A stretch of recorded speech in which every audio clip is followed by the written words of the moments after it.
നമ്മുടെ നാട്ടിൽ ഇന്ന് കൂണ് മുളയ്ക്കുന്ന പോലെയാണ് ഡയാലിസിസ് യൂണിറ്റുകൾ കൂടിക്കൂടി വരുന്നത്. അതിനൊരു പ്രധാന കാരണം എന്ന് പറഞ്ഞാൽ ഈ കിഡ്നി ഫെയിലിയർ കൂടിക്കൂടി വരുന്നതാണ്. ഇതിന് ഏറ്റവും വലിയ വില്ലൻ എന്ന് പറയുന്നത് നമ്മുടെ ജീവിതശൈലി തന്നെയാണ്. നമ്മുടെ ജീവിതശൈലിയായിട്ടോ അല്ലെങ്കിൽ നമ്മൾ ചെയ്യുന്ന പല തെറ്റുകളാണ് കിഡ്നീനെ അപകടത്തിലാക്കുന്നത്. ഈ വീഡിയോയിലൂടെ നമ്മൾ ചെയ്യുന്ന എന്തൊക്കെ തെറ്റുകളാണ് കിഡ്നി ഫെയിലിയറിലോട്ട് പോകുന്നത്, നമുക്ക് ഏതൊക്കെ ഭക്ഷണം കഴിച്ചാൽ ഒരു പരിധി വരെ കിഡ്നീനെ സംരക്ഷിക്കാം എന്ന് ഡീറ്റെയിൽ ആയിട്ട് നോക്കാം. ഞാൻ ഡോക്ടർ പ്രിയ, Q1B ഹെൽത്ത് കെയറിലെ ഹോമിയോപ്പതിക് ഫിസിഷ്യനാണ്.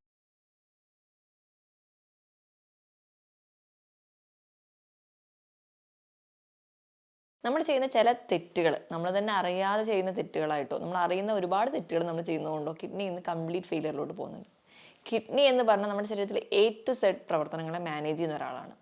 മൂത്രം മരിച്ച് പുറന്തള്ളുക എന്നുള്ളത് മാത്രമല്ല, നമ്മുടെ ശരീരത്തിലെ മറ്റു പല പ്രവർത്തനങ്ങൾക്ക് സഹായിക്കുന്നുണ്ട്. ചുവന്ന രക്താണുക്കളുടെ ലെവൽ മെയിൻറ്റെയിൻ ചെയ്യാൻ എറിത്രോപോയിറ്റിൻ എന്ന് പറയുന്ന ഹോർമോൺ ഉണ്ടാക്കുന്നു, വൈറ്റമിൻ ഡിയുടെ ലെവൽ മെയിൻറ്റെയിൻ ചെയ്യുന്നു, BP കൺട്രോൾഡ് ആക്കി നിർത്തുന്നു. ഇവയൊക്കെ കിഡ്നിയുടെ പ്രവർത്തനം കൊണ്ടാണ്.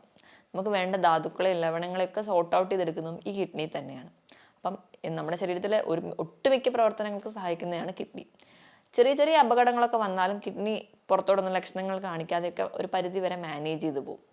പക്ഷെ നമ്മൾ ചെയ്യുന്ന ചില തെറ്റുകൾ എന്തൊക്കെയാണെന്ന് തിരിച്ചറിഞ്ഞ് നമ്മൾ അതൊന്നും ചെയ്യാതിരുന്നാൽ തന്നെ ഒരു പരിധി വരെ നമുക്ക് കിഡ്നി ഫെയിലിയർ തടയാൻ പറ്റും. ഏറ്റവും ഒന്നാമതായിട്ട് പറയുകയാണെങ്കിൽ നമ്മൾ തന്നെ നമ്മളെ ചികിത്സിക്കുക. ഇന്ന് നമ്മൾക്കറിയാം മിക്ക ഇലകളോ അല്ലെങ്കിൽ പഴങ്ങളോ നല്ലതാണ്, അല്ലെങ്കിൽ ഇന്ന രോഗങ്ങൾ തടയാൻ ഇത് നല്ലതാണ് എന്നൊക്കെ കേൾക്കുമ്പോൾ തന്നെ നമ്മൾ ധാരാളമായിട്ട് അതങ്ങ് കഴിക്കും. ഏറ്റവും വലിയൊരു ഉദാഹരണം എന്ന് പറഞ്ഞാൽ കുറച്ച് കാലം മുൻപ് തന്നെ കൊളസ്ട്രോൾ നിയന്ത്രിക്കാൻ വേണ്ടിയിട്ട് നമുക്കറിയാം നമ്മൾ കഴിക്കുന്ന ഇരുമ്പൻ പുളി നല്ലതാണെന്ന് പറയുന്നത് കേട്ടിട്ട് ഒരുപാട് ആൾക്കാർ ഈ ഇരുമ്പൻ പുളി എടുത്ത് ജ്യൂസാക്കി അതങ്ങ് ദിവസവും കുടിക്കാൻ തുടങ്ങി. അവിടെ കൊളസ്ട്രോൾ മെയിൻറ്റെയിൻ അല്ലെങ്കിൽ കൊളസ്ട്രോൾ കുറയ്ക്കാൻ വേണ്ടിയാണ് നമ്മളിത് കഴിച്ചിരുന്നതെങ്കിൽ ഇപ്പുറത്തെ സൈഡിൽ ഓക്സലേറ്റുകൾ അടിഞ്ഞ് കിഡ്നി ഡാമേജ് ആവുകയാണ്. നമ്മൾ തന്നെയാണ് നമുക്ക് രോഗങ്ങൾ ഉണ്ടാക്കി വെക്കുന്നത്.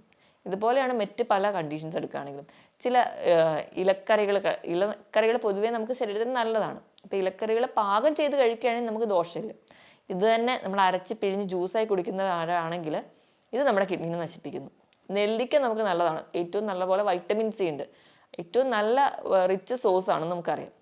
എന്നാൽ കുറച്ച് അധികം വൈറ്റമിൻ സി കിട്ടിക്കോട്ടെ എന്ന് ഓർത്തിട്ട് കോവിഡ് കാലങ്ങൾക്ക് അല്ലെങ്കിൽ പല ഇൻഫെക്ഷൻസ് തടയാൻ വേണ്ടിയിട്ട് നമ്മൾ ചെയ്യുന്ന ഒന്നാണ് ഒരു ദിവസം ഒരു 8-10 നെല്ലിക്ക എടുത്ത് അരച്ച് ജ്യൂസാക്കി കുടിക്കുക.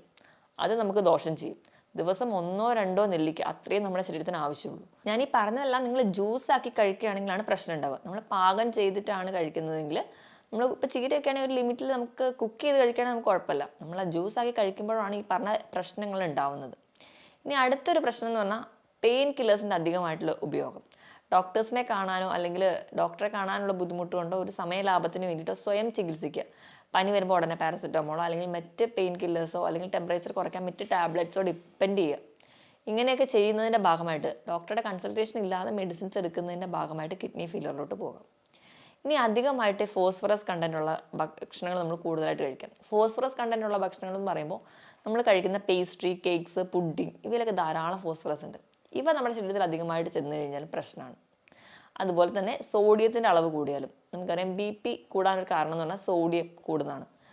സോഡിയം എന്ന് പറയുമ്പോൾ സോഡിയം ക്ലോറൈഡ് ഫോമിൽ ഉപ്പായിട്ട് നമ്മൾ കഴിക്കുന്നത് വറുത്തതും പൊരിച്ചതുമായിട്ടുള്ള എല്ലാ വസ്തുക്കളിലും ഹോട്ടൽ ഫുഡുകളിൽ പ്രത്യേകിച്ച് അതൊന്നും കേടുകൂടാതിരിക്കാനും അതുപോലെ തന്നെ ഒന്ന് ടേസ്റ്റ് കൂടാനും അവർ ആവശ്യത്തിലും കൂടുതൽ ഉപ്പാണ് ഉപയോഗിക്കുന്നത്. നമുക്ക് ദിവസവും കഴിക്കാവുന്ന ഉപ്പിൻ്റെ അളവ് എന്ന് പറഞ്ഞാൽ 5 ഗ്രാം ആണെങ്കിൽ അതിലും അധികം നമ്മുടെ ശരീരത്തിൽ ചെല്ലുമ്പോൾ അത് നമുക്ക് കിഡ്നി ഡാമേജിലോട്ട് എത്തിക്കുന്നുണ്ട്. ഇതൊക്കെ നമ്മൾ അറിയാതെ അല്ലെങ്കിൽ അറിഞ്ഞുകൊണ്ടോ ചെയ്യുന്ന ഒരുപാട് തെറ്റുകളാണ്. മദ്യപാനം, പുകവലി പോലെയുള്ള ശീലങ്ങൾ ഉണ്ടെങ്കിൽ അത് മറ്റ് ഓർഗൻസിനെ അഫക്റ്റ് ചെയ്യുന്നത് തന്നെ കിഡ്നിനെയും ബാധിക്കുന്നുണ്ട്. മദ്യം എന്ന് പറയുന്ന ഒരു ഡീഹൈഡ്രേറ്റിംഗ് ഏജൻ്റാണ്. അപ്പോൾ നമ്മുടെ ശരീരത്തിലെ വെള്ളത്തിനെ മുഴുവൻ ഊറ്റി കളയുകയും അത് നമ്മുടെ കിഡ്നിക്ക് സ്ട്രെയിൻ ചെയ്യുകയും അത് നമുക്ക് കിഡ്നി ഫെയിലിയറിലോട്ട് പോകും.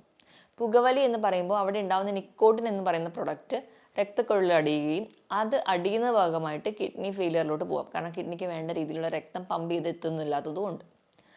അതുപോലെ നമ്മൾ വേണ്ട രീതിയിൽ വെള്ളം കുടിക്കാതിരുന്നാലും കിഡ്നീനെ ബാധിക്കും.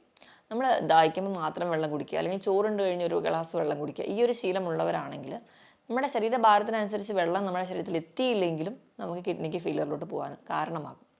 കാരണം നമ്മുടെ ഭാരം എടുക്കുകയാണെങ്കിൽ 25 കിലോയ്ക്ക് 1 ലിറ്റർ വെള്ളം, ഇതാണ് കണക്ക്. ഈ ഒരു കണക്കിൽ നമ്മൾ എന്തായാലും നിർബന്ധമായിട്ട് വെള്ളം കുടിക്കണം. അപ്പം അങ്ങനെ നിർബന്ധമായി വെള്ളം കുടിക്കാൻ അല്ലെങ്കിൽ കുടിക്കാൻ മടിയുള്ളവരാണെങ്കിൽ നിങ്ങൾ ബോട്ടിൽ രാവിലെ തന്നെ വെള്ളം എടുത്ത് വെച്ചിട്ട് അത് കുടിക്കാൻ വേണ്ടി ശീലിക്കുക. എങ്കിലൊരു പരിധി വരെ കിഡ്നി അപകടത്തിലാവുന്നത് നമുക്ക് തടയാൻ പറ്റും. ഇനി ഉറക്കത്തിന് വലിയൊരു ഫാക്ടർ ഉണ്ട്. ഉറക്കം എങ്ങനെ കിഡ്നീനെ പ്രൊട്ടക്റ്റ് ചെയ്യുന്നു നോക്കിക്കഴിഞ്ഞാൽ ഉറങ്ങുമ്പോൾ ഒരു പരിധി വരെ ഒരു കുറഞ്ഞ അളവിലെങ്കിലും കിഡ്നിക്ക് ചെറിയൊരു റെസ്റ്റ് ഉണ്ട്. കിഡ്നിയുടെ ലോഡ് കുറച്ച് കുറവാണ്. അപ്പോൾ നമുക്ക് കിഡ്നിക്ക് ചെറിയൊരു റെസ്റ്റ് കൊടുത്താൽ തന്നെ അത് കുറച്ചധികം കാലം കൂടി ഓടാൻ സഹായിക്കും. ഇനി നമ്മുടെ ഭക്ഷണത്തിൻ്റെ കാര്യം എടുക്കുകയാണെങ്കിൽ നമുക്കറിയാം, നമുക്ക് കൂടുതൽ ഇഷ്ടം നോൺ വെജ് ഫുഡ് കഴിക്കാനാണ്. എത്ര രാത്രി വൈകിയാലും പുറത്ത് പോയി ഭക്ഷണം കഴിക്കാൻ നമുക്ക് എല്ലാവർക്കും ഇഷ്ടമാണ്. അതുകൊണ്ട് തന്നെയാണ് നമ്മുടെ നാട്ടിൽ രാത്രിയാണ് കൂടുതലും ഹോട്ടലുകളൊക്കെ പ്രവർത്തിക്കുന്നത്. രാവിലത്തെ ബ്രേക്ക്ഫാസ്റ്റ് നമ്മളെല്ലാവരും തന്നെ സ്കിപ്പ് ചെയ്യാൻ റെഡിയാണ്. അതുപോലെ തന്നെ ഉച്ചത്തെ ലഞ്ച് നമുക്കൊന്ന് മോഡറേറ്റ് ആയിട്ട് കൺട്രോൾ ചെയ്യാൻ ഇഷ്ടപ്പെടുന്നവരാണ്. പക്ഷേ രാത്രി നല്ല ഹെവി ആയിട്ട് തന്നെ കഴിച്ചിട്ട് കിടക്കും. ഈ ഒരു ശീലം ഉള്ളതുകൊണ്ട് തന്നെ അമിതവണ്ണം നമുക്ക് പെട്ടെന്ന് വരുന്നു, കുടവയറ് നമുക്ക് പെട്ടെന്ന് വരുന്നു. അമിതവണ്ണമൊക്കെ വരുമ്പോൾ തന്നെ ഏറ്റവും വലിയ വില്ലനാവുന്നത് ലോഡ് കൂടുകയാണ് കിഡ്നിക്ക്. അപ്പോൾ കിഡ്നിക്ക് ഒരുപാട് സ്ട്രെയിൻ ചെയ്യണം. അതിൻ്റെ ഭാഗമായിട്ട് കിഡ്നി പെട്ടെന്ന് ഡാമേജ് ആവാം. അതുപോലെ തന്നെ നമ്മൾ പ്രത്യേകിച്ച് വ്യായാമം ഒന്നും ചെയ്യാത്തതും ഈ അമിതവണ്ണത്തിന് കാരണമാകും. നമ്മൾ ഒരുപാട് സെഡൻറ്ററി ലൈഫാണ്, നമുക്ക് നമ്മുടെ ജോലി അല്ലെങ്കിൽ നമ്മൾ കുറേ ഗാഡ്ജറ്റുമായിട്ടാണ് ജീവിക്കുന്നത്. അപ്പോൾ നമുക്ക് വ്യായാമം ഇല്ലാത്തതും കിഡ്നിയുടെ ലോഡ് കൂട്ടുന്നുണ്ട്. ഞാൻ ഈ പറഞ്ഞ പോലെ ഒരുപാട് ഇറച്ചി അല്ലെങ്കിൽ റെഡ് മീറ്റ് കൂടുതലായിട്ട് കഴിക്കുന്നവരാണെങ്കിൽ ഈ ഒരു അമിതവണ്ണം എന്നുള്ളൊരു ആംഗിൾ കൂടാതെ തന്നെ നമ്മൾ അധികമായിട്ട് റെഡ് മീറ്റ് കഴിക്കുന്നതിൻ്റെ ഭാഗമായിട്ട് നമ്മുടെ ബ്ലഡ് അസിഡിക് ആവുകയാണ്. നമ്മുടെ അസിഡിക് pH-ലോട് ബ്ലഡ് മാറും. ഇത് കിഡ്നിക്ക് കൂടുതൽ സ്ട്രെയിൻ ഉണ്ടാക്കുന്നുണ്ട്. ഇത് കിഡ്നിക്ക് കൂടുതൽ സ്ട്രെയിൻ ഉണ്ടാക്കുമ്പോൾ കിഡ്നി ഒരുപാട് ഫങ്ഷൻ ചെയ്യേണ്ടി വരുന്നു. അങ്ങനെ കിഡ്നി ഡാമേജിലോട്ട് പോകുന്നുണ്ട്. ഇതുപോലെ തന്നെ ഈ ഒരു പ്രോസസ്സാണ് യൂറിക് ആസിഡിൻ്റെ കംപ്ലയിൻസ് ഉള്ളവർ നടക്കുന്നത്. അവരും കൂടുതലായിട്ട് റെഡ് മീറ്റ് കഴിക്കുന്നു, ബ്ലഡ് ഒരു അസിഡിക് pH-ലോട്ട് പോകുന്നു, ക്രിസ്റ്റൽ ഫോർമേഷൻ വരുന്നു, അവർക്ക് കിഡ്നി സ്റ്റോൺസ് ഉണ്ടാവുന്നു. അതും ഒരു കിഡ്നി ഡിസീസിലോട്ട് മാറുന്നുണ്ട്.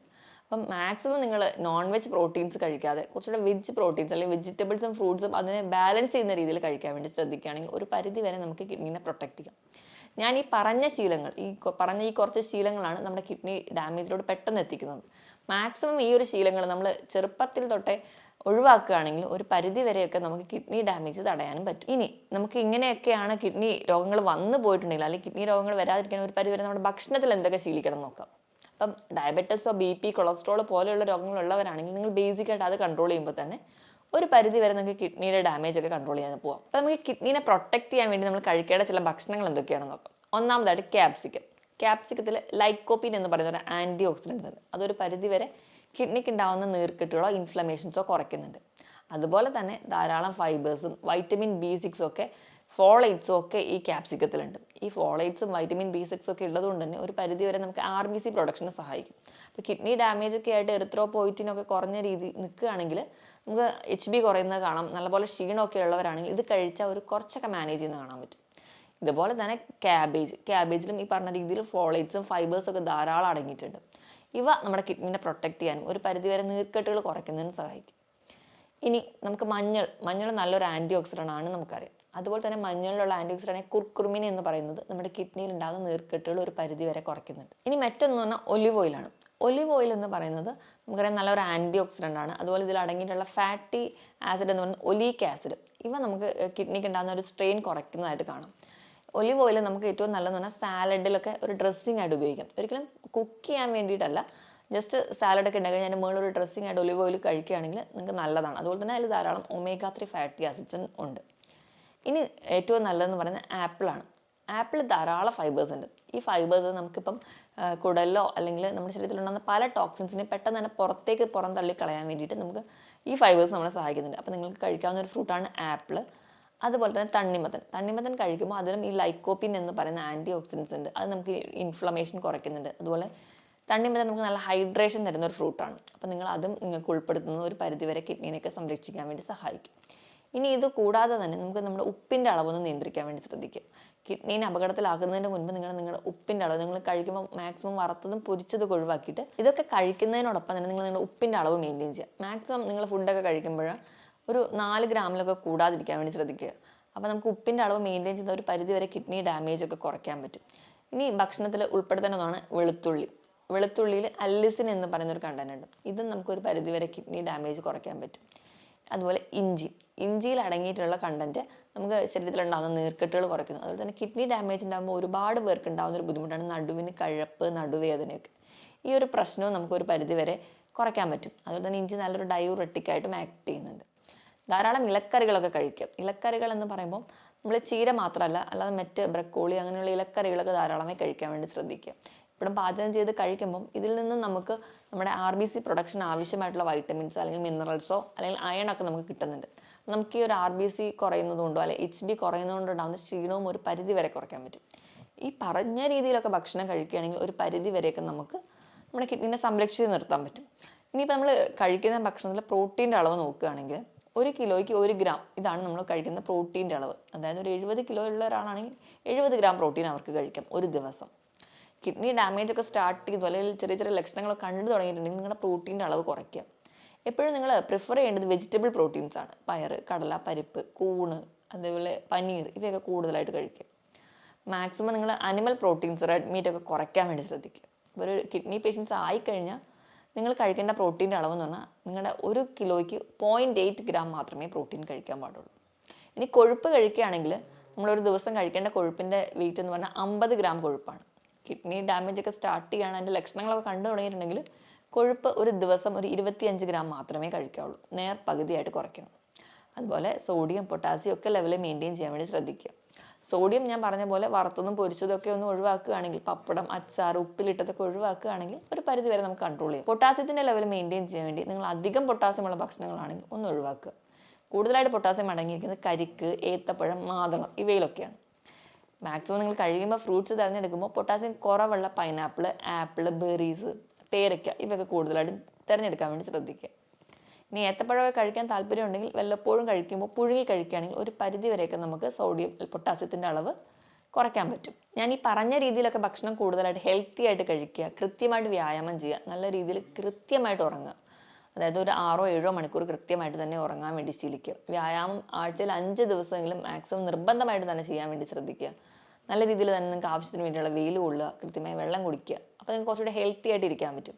അതുപോലെ ഞാൻ ആദ്യം പറഞ്ഞ രീതിയിലുള്ള തെറ്റുകൾ മാക്സിമം ഒഴിവാക്കുക. അങ്ങനെയാണെങ്കിൽ ഒരു പരിധി വരെ നമുക്ക് നമ്മുടെ കിഡ്നീനെ പ്രൊട്ടക്റ്റ് ചെയ്യാൻ പറ്റും. ഞാൻ ഈ പറഞ്ഞ കാര്യത്തിൽ എന്തെങ്കിലും ഡൗട്ട് ഉണ്ടെങ്കിൽ നിങ്ങൾ താഴെ കാണുന്ന നമ്പറിൽ കോൺടാക്ട് ചെയ്യുക. മറ്റൊരു ഹെൽത്ത് ടോപ്പിക്കുമായിട്ട് വീണ്ടും കാണുന്നത് വരെ നന്ദി.